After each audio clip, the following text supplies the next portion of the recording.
Vegas is pretty much the hub of Southern Nevada.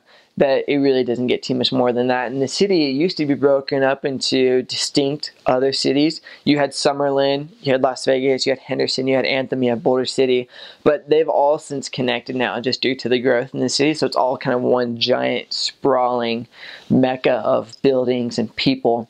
So while there still are the distinct city names, for example, you'll go to Southern Vegas and you'll serve in Green Valley, you'll serve in Anthem, you'll serve in Henderson, but there's really, you can't tell a defining point from where each one ends and each one begins because they're all just kind of packed in together. So I served in Henderson. That's kind of in the south part of Vegas. That's where you really start to get away from the strip and the attractions of the casinos and things like that. It starts to get nicer neighborhoods out there. The people are a little bit higher class, and as well as the buildings and whatnot. And as well, if you get a little bit away from Vegas, if you go through the mountain pass, there's a town called Boulder City, and it's unique in the sense that they don't allow gambling within the city limits. There's a casino right outside Boulder City on both entrances and exits. Both in the city itself, it's kind of like a little bubble. It's its own little world. It's very pretty, lots of green for being in the desert. It's like a little oasis, basically. Right next to Boulder City is the Hoover Dam and as well Lake Mead. So it's got some very pretty scenic sights. The members there and the people there are really cut off from the Strip.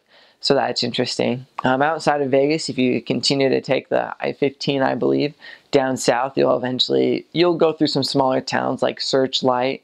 There's a small town. It's a combination of Nevada, California, and Arizona. But I forget the name of it. It's something unique. It kind of incorporates all three states. But as soon as you get through those two little towns, you'll hit the border of Arizona, and that's where you'll find Bullhead and Laughlin. Laughlin is the last little bit of Vegas you see on your way out into Arizona. It's got some other big casinos right there on the river's edge. Then you cross over the Braes and you're in Arizona where there's no gambling. And it's weird. It's almost like you're passing through the veil into a different life. The difference between Nevada and Arizona, the people are different, the cultures are different, the mannerisms that they have are all very different. Still great people though.